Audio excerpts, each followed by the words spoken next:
السلام عليكم ورحمة الله وبركاته. أهلا بكم يا حبايبي في قناة اخترنا لك مع نودي. ايه يا نودي الزرع الأخضر اللي انت جايباه ده النهاردة؟ انت طلعتي الجنينة وقطفتي زرع من اللي بره ولا ايه؟ ايه ده وبصوا التناسق، أنا لابسة أخضر مع الأخضر. ايه يا نودي، انت هتعملي النهاردة زرع؟ مش هتعملي أكلة ولا هتعملي وصفة؟ لا، أنا هعمل النهاردة أكلة شتوية كلنا بنحبها. بس الصيف طلع يا نودي، ما هو الصيف طلع في مصر وكل الدول العربية ما عدا ألمانيا، الدنيا بتشتي. هنعمل مع بعض النهارده ان شاء الله السبانخ بتكاتها بحركاتها، بحاجه هتعملها لها هتخليها لك في حته تانية وطعم تاني. بصي، واهم حاجه حبيبتي اما تيجي تشتري السبانخ اشتريها تكون خضره وطازه، وتكون العود بتاعها ده قصير عشان تعرفي تقطعيه. النهارده يا ولاد رحت عند الاتراك بيجيبوا هما الخضار طازه كل يوم ما شاء الله، فرحت النهارده اشتريت سبانخ واشتريت معاها كزبره خضراء اللي هي جنبها دي. بصوا بوريلك السبانخ طازه ازاي.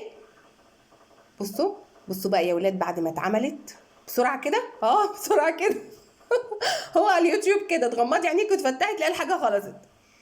بصوا الطعامه والصوصه بتاعتها ما غمقتش، هقول لك ليه مغمق.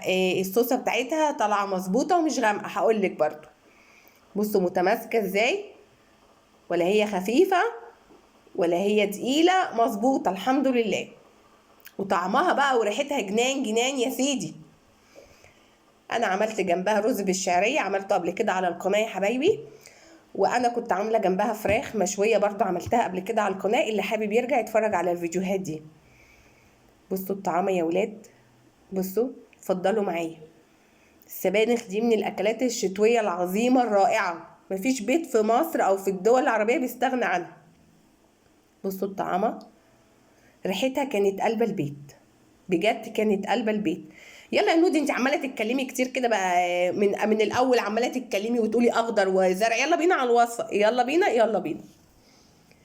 هنا معايا حبايبي ان شاء الله ده حوالي نص كيلو سبانخ، يعني هو حوالي ربطه، يعني نص كيلو سبانخ. عايزه تزودي انت الكميه زودي. اول حاجه انا هاخد جزء من العيدان دي هقطعها، عشان مش هقطع كل العيدان دي، مش هستخدمها. في ناس بتحب الاول تغسلها وبعد كده تقطعها، لا انا بحب الاول اقطعها وبعد كده اغسلها. هي معروفه ان السبانخ بيبقى فيها كميه رمله وكده، فانا بغسلها وبخليها نظيفه زي الفل ما فيهاش اي حاجه. اول حاجه هعملها ان انا هقطع السبانخ وهقطع معاها الكزبره الخضراء، وبعد كده احطهم في الميه شويه مع شويه خل، بس مش خل كتير يعني، يا دوبك عشان اي خضروات جايه من الارض لازم تحطي عليها نقطه خل. هنا هقطع السبانخ كلها وبعد كده هغسلها وبعد كده هحط عليها خل. يبقى اي خضار جاي من بره بتشتريه من السوق او بتشتريه من السوبر ماركت ويكون طازه، لازم تطهريه او تعقميه بشويه خل، بس ما تبالغيش في الخل. لو ما عندكيش خل شويه ملح صغيرين. المهم ان انت تقتلي اي بكتيريا او اي ميكروب في الخضار. هنا بقى معايا يا حبايبي بعد ما قطعتها، طبعا انا هغسلها. هنا بعد ما اتغسلت وحطيتها في المصفى تنزل الميه بتاعتها، هنا معايا بصلتين وفصين توم متقطعين، ومعايا هنا معلقتين رز، ما تزوديش في الرز ما تبالغيش، ومعايا هنا بابريكا، فلفل اسمر ناعم شويه صغيرين، ومش هحط ملح دلوقتي لان السبانخ فيها ملح، ومعايا معجون صلصه، ممكن تستبدلي معجون الصلصه بعصير طماطم لو عندك طماطم. اول حاجه هنا هعملها ان انا حطيت شويه زيت يسخنوا على النار، وهنزل احمر البصلتين بفصين الثوم المفرومين في الكبه او مقطعاهم على ايديكي. بعد ما بتديهم تحميره بتروحي نازله بالصلصه بتاعتك او الطماطم، عصير الطماطم. وطبعا في عندك اختيارين، لو انت عندك لحمه خدي الشوربه وزودي بيها، لو انت ما عندكيش لحمه وعاملاها كده من غير لحمه او من غير حاجه حطي مرقه دجاج مع التشويحه دي.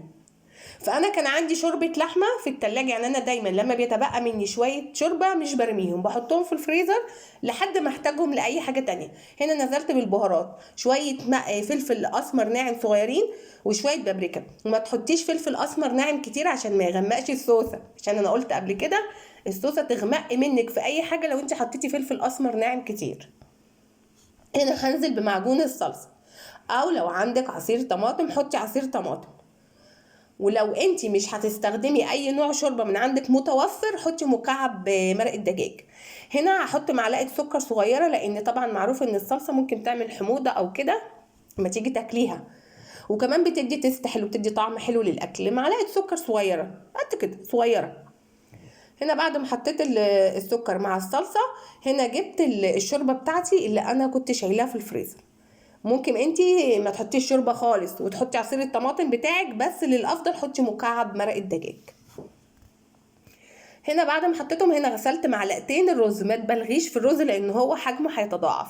حطيت الرز هنا عشان ياخد سلقه كده في الاول، لان معروف ان السبانخ اول ما بتنزل ده شويه ورق، ما بتاخدش وقت على النار. فانت لو حاطه الرز مع السبانخ هتستوي والرز هيفضل ناشف. فحركه الرز دي يتحط في الاول، يتغلي كده مع الصوصه ومع الشوربه. بصي بقى هنا التسبيكه اما بتروح اللي على الجوانب كده، يبقى هي كده تمام اتسبكت. هنزل بقى هنا بالسبانخ، ومقطعه عليها كزبره خضراء يا سيدي، كزبره خضراء مع السبانخ، واعمل لها طشه انا بالثوم والكزبره الناشفه يا سيدي. بصوا اهي، بصوا نضيفه وزي الفل وخضره ازاي، عشان طازه جايه النهارده طازه. بتعرفيها طازه من ايه؟ من لونها بيبقى اخضر كده، بيبقى اخضر كده فاقع اللون كده. لكن لو بايته او بقالها فتره بتلاقيها مصفره دبلانه، فما تجيبهاش، ملهاش لازمه اساسا يعني. انت بتجيبي السبانخ عشان فيها حديد ومفيده ليكي وللاطفال. الاكله دي مفيده جدا للاطفال، فيها كميه حديد رهيبه. احسن ما تروحي تديلهم حديد من عند الدكتور او تشتري فيتامينات فيها حديد، دي فيها حديد رباني. هنا بقى بعد ما استوت بصي وغلت ازاي ولفت مع الرز. لو كنت حطيتي رز كتير كانت هتبقى عباره عن انت طبخه رز مش طبخه سبانخ. هنا بقى هجيب 3 فصوص توم مقطعاهم، وعليهم كزبره ناعمه، اللي هي الكزبره الناشفه بس ناعمه، وشويه زيت. معلش يا ولاد الصوصه عملت ورا على الازاز اللي ورا البوتاجاز، ما خدتش بالي غير دلوقتي وانا معاكم. بعد ما اخلص بقى، لا اكيد انا نضفتها عشان المنظر العام يعني. انا بحبش اشوف حاجه كده، انا بحب مطبخي دايما يكون نضيف، وكلنا عامه كل الستات بتحب تقف في مكان نضيف.